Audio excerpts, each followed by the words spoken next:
Estamos aqui novamente com mais uma edição do nosso programa Despertar, produzido pelo Centro Espírita Amor e Caridade. Eu sou o Jonatas, estamos aqui com mais um assunto pertinente à doutrina espírita, do trabalho da nossa casa aqui do Centro Espírita Amor e Caridade. Guto Campos está aqui conosco mais uma vez, trazendo assuntos referentes ao Espiritismo. Guto, seja bem-vindo. Olá, Joe, tudo bem? Obrigado aí pela oportunidade, sempre muito bom estarmos juntos falando de coisas que nos fazem elevar.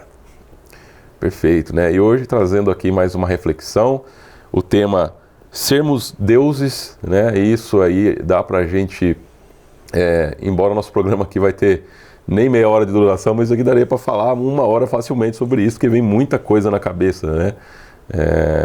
Sobre esse assunto, né, Guto? Sim. E a primeira coisa assim que a gente poderia falar assim para iniciar aqui o nosso programa, você comentou sobre o Salmo 82, né, onde diz: vós sois deuses, né? Então o que isso quer dizer pra gente? Quer dizer que de repente eu sou um deus, ou eu me acho um deus e me acho no direito de fazer tudo o que eu bem entendo, né? Ou de repente eu posso não entender que eu sou Deus, que eu sou um deus e perco algumas oportunidades, não sei, são coisas assim que a gente poderia falando aí pra gente entender melhor esse assunto. Legal, são dúvidas bem pertinentes aí para a nossa realidade, né? E você lembrou aí o Salmo 82, né, que estávamos conversando sobre ele. Uhum. Na verdade, todas as revelações, todos os livros que tratam das revelações de Deus para a humanidade, eles trazem esse aspecto de uma forma ou de outra, indicando que o indivíduo, que o homem, né, o homem no sentido da raça humana, né,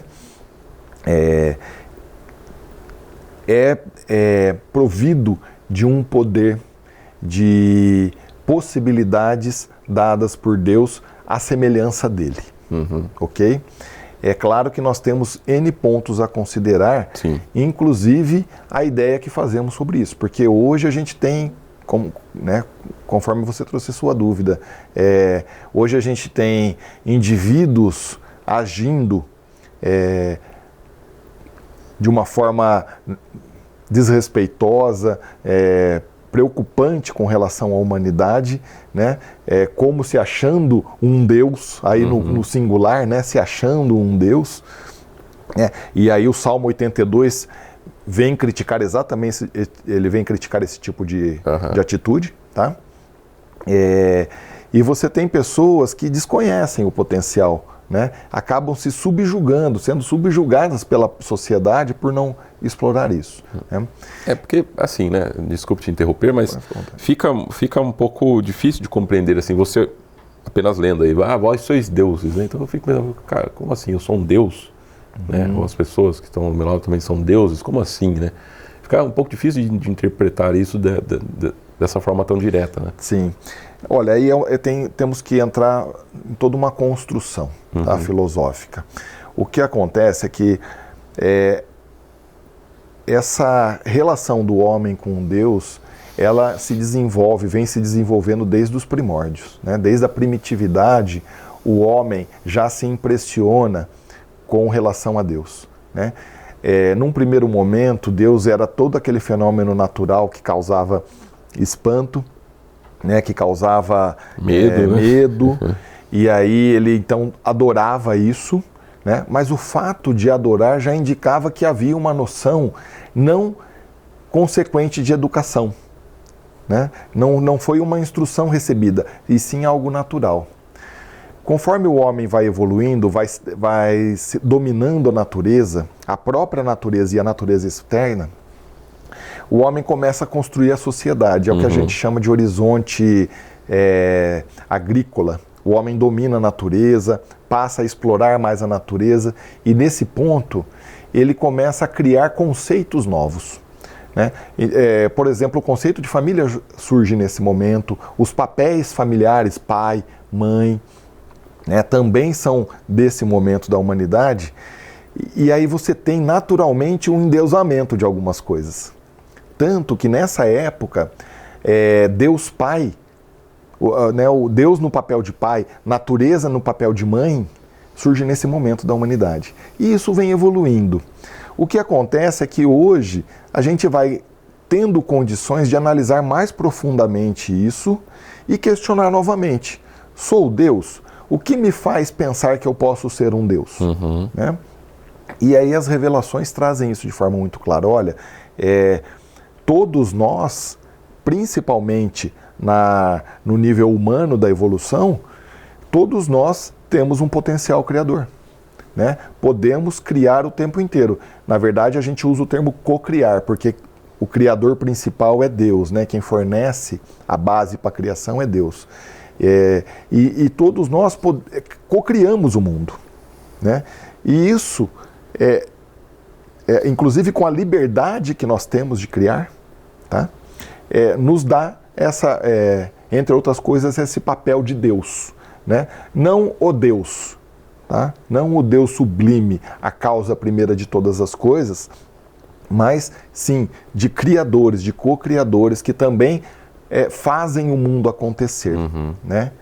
É muito interessante isso, porque como a gente vê grandes atrocidades acontecendo sob a batuta de uma ou duas pessoas, né? Grandes crises que a gente já teve na humanidade, exatamente dessa liberdade que Deus deu de o seu filho ser co-criador também, né? E respeitando inclusive a liberdade que deu a esse filho. Certo. E aí, né, te interrompi, mas estávamos falando sobre então pessoas aí que uns se acham deuses, né, e acabam exagerando, cometendo aí atrocidades, como você disse, e outros acabam perdendo oportunidades por não perceberem também que tem um potencial maior. Sim. Alguns despertaram mais cedo para esse potencial, né? Foram experimentando, foram compreendendo e fizeram a vida acontecer e viu que isso dava frutos, né? A questão é que muitos desses ainda, ou muitos de nós ainda, estamos muito apegados às coisas mais primitivas, aos valores mais primitivos, aos desejos mais primitivos, do poder pelo poder, da vaidade, né, da posse, do domínio, sem ver que isso tem consequências. Né? Então acabam avançando demais sobre as coisas, sobre o mundo, acabam causando grandes crises e não percebem, ao passo que outros dormem ainda e acabam sendo joguetes de toda essa manipulação que acaba acontecendo. Nós vamos para um pequeno apoio cultural e nós voltamos já com o assunto sermos deuses, né? Aqui o assunto Vós sois deuses, aqui com Guto Campos.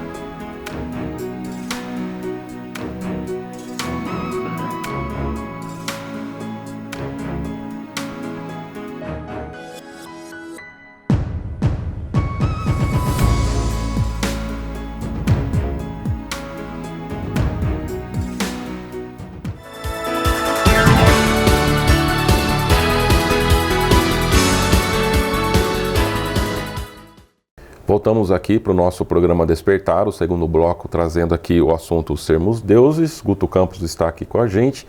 E, Guto, como que o Espiritismo, então, ele vê Deus, né? Porque nós estamos aqui falando sobre o Espiritismo e a gente nota que existem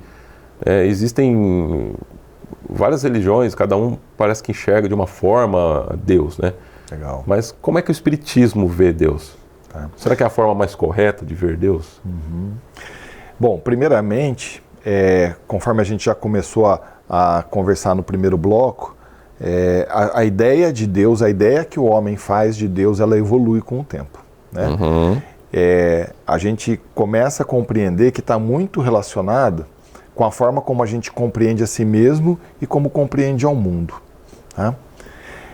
O Espiritismo, ele vem trabalhar uma ideia, ele pega uma ideia filosófica já existente, tá? Então ele não traz Um modelo próprio. Essencialmente um modelo próprio. Ele pega o modelo mais adequado que a filosofia já vinha trabalhando e vem avançar com isso, né?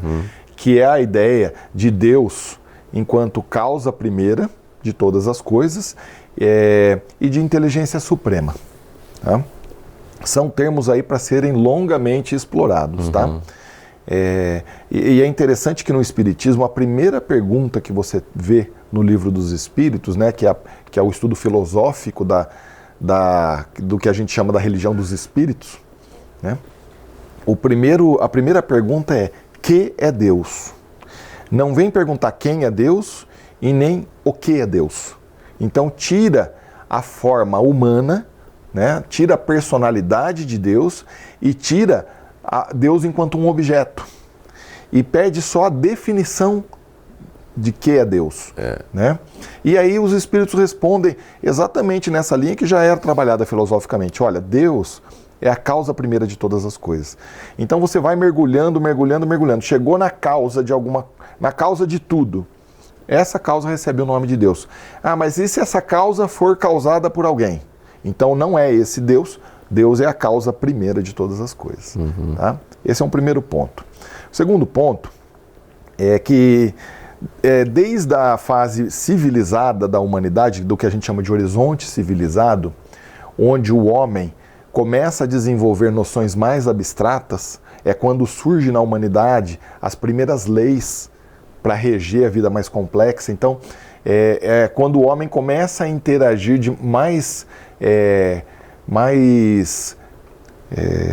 continuamente, mais na prática, com questões que não são materiais, leis, né? Nesse momento, o homem ele começa a perceber aspectos novos de Deus também, né? Então começa a perceber que pode haver em Deus algo que não seja material nem humano. O que ocorre é que a maior parte da humanidade ainda vê Deus antropomórfico, ou seja, na forma humana. Tá? E é interessante, né, a gente fazer uma brincadeira aí com essa palavra antropomórfico, porque a palavra quebrada ela fala o seguinte: é a forma de um animal que anda com as patas de trás. Né? Antropomórfico. Então, nós nos vemos antropomórficos e acabamos vendo Deus como animal também. Né? E isso nos confunde, né? Porque a gente tenta, de alguma forma, levar a Deus a nossa forma humana, até unindo ali a ideia que também nos é trazida nas revelações, de que somos imagem e semelhança de Deus. Né? Só que a gente faz o papel inverso ali, né? A gente projeta em Deus a nossa imagem. A nossa imagem, é verdade. E a gente se vê como animais. Audácia, né? O Deus é aquele... A gente projeta a nossa forma nele, né? É bem isso mesmo, né, cara? É uma coisa até que meio que natural aí, né? Porque isso evolui. Vai chegar um tempo que nós vamos nos desprender da forma humana, né? Nós vamos aprender a nos ver além de homens, além de seres humanos, e vamos compreender a nossa realidade espiritual. E o espírito em si, ele não tem a forma. Ele irradia. Né? Se formos falar qual que seria a forma mais próxima que podemos entender de um espírito, a luz. Né? Então o espírito é luz? Cuidado para não né? Nós estamos usando uma referência aqui, né? Mas indicando o seguinte: olha, ele irradia. A expressão natural é irradiação, né? E Deus, então, naturalmente, também vai começar a ter a forma de irradiação, né? De luz para outra fase da humanidade. Então, o Espiritismo pega essa ideia do inteligência suprema, causa primeira de todas as coisas, mas vem explicando, olha, são referências. Né? Assim como o próprio Cristo, quando esteve na Terra, usou uma imagem antiga, lá do horizonte agrícola, de chamar Deus de Pai. Mas então quer dizer que Deus humanamente é um pai? Não, ele quis dizer que Deus se assemelha em amor a um pai. O amor que um pai e uma mãe têm a um filho. Por que pai e não mãe? Porque a sociedade da época era patriarcal.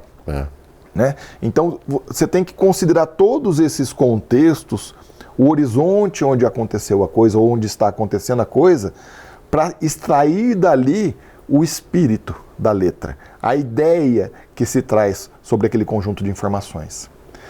Muito importante, no próprio Livro dos Espíritos, no começo dele, tanto na introdução quanto nas primeiras questões, os espíritos fazem uma ressalva a Allan Kardec. Uma ressalva não, uma orientação a Allan Kardec. Fala, olha, porque ele entra num termo ali, então quer dizer que o termo que eu devo usar é esse? O espírito fala para ele, olha, vocês se entendam com os termos que você põe.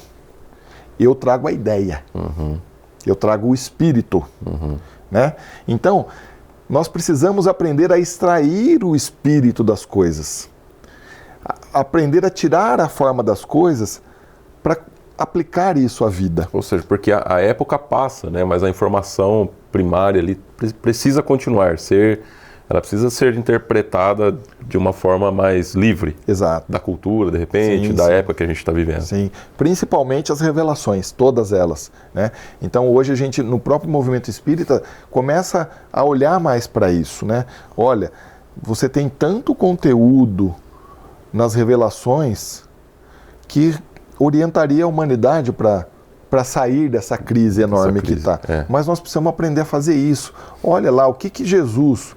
Desculpa, não Jesus. O que quiseram dizer no Gênesis de 1 a 5, e o que isso tem a ver com as primeiras questões do Livro dos Espíritos? Sim. O que isso tem a ver lá com o judaísmo?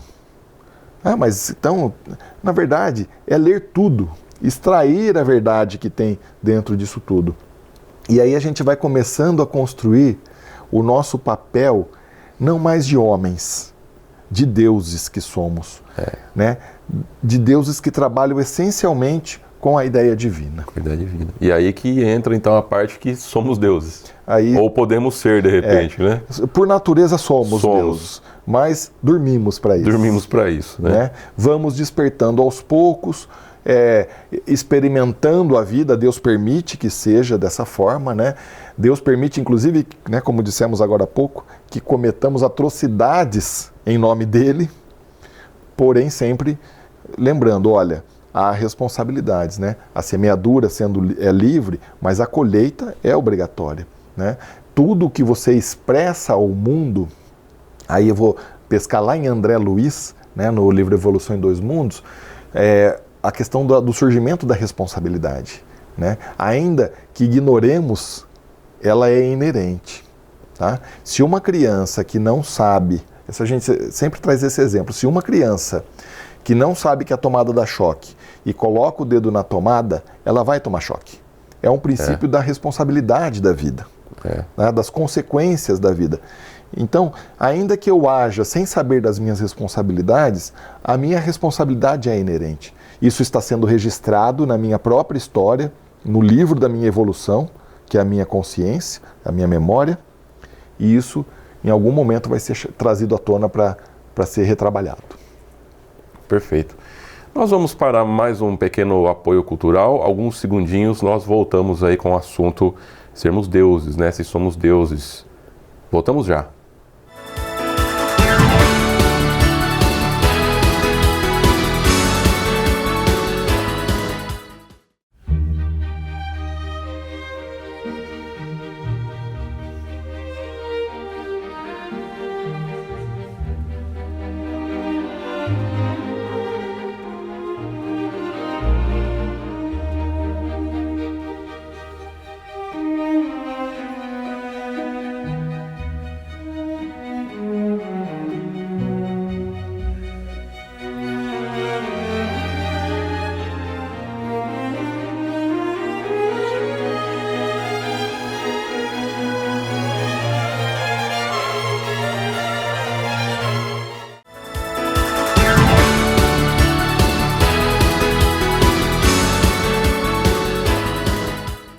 Voltamos aqui para o terceiro e último bloco do programa Despertar, né? Estamos falando aí sobre sermos deuses, né? E Guto, e você falou então que no bloco anterior aí que então somos deuses. Eu sou um deus, né? Então, só para descontrair um pouco, eu posso, então, sendo um Deus, eu consigo... Será que eu tenho capacidade de dominar o mundo? Será que uma pessoa vai ter capacidade de dominar o mundo, por exemplo? Legal. Temos essa questão, né? Eu posso ficar rico, né? Sendo Ficar Deus, rico, né? Ganhar na Mega Sena, né? Adivinhar alguma coisa, sei lá. É legal essa reflexão, porque realmente nos dá poderes. Né? Compreendermos que somos deuses, né? Não é sermos deuses, porque isso é da nossa natureza, mas nos compreendermos deuses nos dá muito poder. E muitos descobriram isso, né, cedo e conquistaram muitas coisas, né? Então é esse o foco, né? Porque o desejo humano de muitas pessoas é ter o conforto, né? É relacionar a felicidade ao conforto físico, e aí vem o aspecto da riqueza. Né, que gera isso, que alimenta a vaidade, né? Sermos deuses nos leva a termos consciência do nosso potencial divino, da nossa realidade enquanto filho de Deus, nos eleva, né? Deve nos elevar nas questões morais, inclusive. Então, quando eu só desenvolvo o lado intelectual da minha divindade, né, do eu ser Deus, que também, né, o Emmanuel fala no livro Pensamento e Vida, que nós evoluímos com duas asas, a da razão e a do sentimento, né? E assim, isso tudo nos dá o senso da moral, né? Da moral que temos em nós, da moral que expressamos. Então, se eu desenvolvo uma asa só, que no caso da inteligência, eu vou estar, né, eu não vou alçar um voo harmonioso, belo. Eu sempre vou estar andando torto, né? Voando torto. E nesse sentido, muitas pessoas desenvolveram-se muito bem no âmbito intelectual, compreenderam o poder que tem isso e passaram a explorar isso. Então você tem grandes líderes no mundo, você tem pessoas que se tornaram multimilionárias, bilionárias, né? Nesse cenário, pessoas que estão conquistando tanto o mundo, a Terra, quanto já construindo isso em outro planeta, né? Em outros lugares do espaço. Pessoas que descobriram e se tornaram mais felizes e estão promovendo também a felicidade de outras pessoas, né? Então nota que esse potencial, sim, está disponível para todos. O fato é que nós dormimos para eles, ainda não despertamos para isso, e conforme a gente vai despertando, a gente vai começando a perceber o quanto essa casa que a gente está, quando eu falo casa, é a situação atual que nós estamos, né? Não estou falando nem da nossa casa física, nem da Terra, né? Mas estou falando a situação, o contexto que eu estou, o quanto ele me é útil, quanto ele é uma consequência natural da minha necessidade evolutiva e o quanto eu posso fazê-lo melhor. E aí, então, a gente tem todo esse potencial começando a ser usado de forma prática, né, melhorando a nossa vida e a vida de quem está à nossa volta, né? Então, há de nos tornar mais poderosos, porém, moralmente, também há de nos elevar a uma postura diferente à vida. Não querendo só o bem para mim mesmo em detrimento do outro, né? E também não querendo o domínio vaidoso, a exploração vaidosa do mundo, mas sim me fazendo construir para todos e para tudo um mundo melhor. E para finalizar aqui, então, Guto, como que a gente pode usar então melhor esse potencial divino, então, para melhorar a nossa vida, melhorar as coisas à nossa volta? Porque assim, eu vejo, como já discutimos aqui no programa, que nós ainda estamos muito presos de repente, a uma cultura muito antiga, algo que a gente precisa se desenquadrar disso daí para conseguir enxergar de uma forma mais abrangente. A gente vê que algumas religiões, elas cercam a nossa visão sobre o que é Deus, né? De repente a cultura cerca a nossa visão do que é Deus, a gente não consegue olhar de uma forma mais distante e mais abrangente. Legal. Vou partir de uma analogia para tentar assim, ser uma coisa muito clara, né? Imagina que você vive na sua casa lá há muitos anos e nunca reparou que a sua casa está bagunçada, que a sua casa está suja, que as paredes precisam de uma pintura ou que o seu armário está cheio de roupas que você não utiliza mais. E você sempre conviveu com isso e nunca isso te incomodou. Um dia você está na rua, recebe um estímulo diferente e aí isso te faz pensar em alguma coisa diferente. Aí a hora que você entra na sua casa, você olha, olha que parede horrorosa, né? Eu preciso dar um trato nessa parede. Olha esse chão como está sujo. E eu estou todo dia aqui, não percebo. E olha como o meu armário está cheio de coisa que eu não uso mais, né? E tanta gente precisando o mínimo para vestir. E aí a pessoa fala, né? Começa a se incomodar. E aí ela começa a agir de forma diferente. Olha, vamos tirar todas essas roupas que eu não uso mais, né? Passar isso para o mundo, vou repintar minha casa, vou passar a me preocupar mais com a limpeza. Aí ela olha o corpo dela e fala, nossa, como eu estou descuidado da minha saúde, começar a me alimentar melhor, enfim, né? Todos esses desdobramentos. Então, em algum ou em vários momentos a gente recebe estímulos da vida para nos fazer pensar de forma diferente. Essa chave que vira em nós, eu preciso aproveitar esse estímulo, investir vontade para começar a olhar as coisas de forma diferente e desenvolvê-las de forma diferente.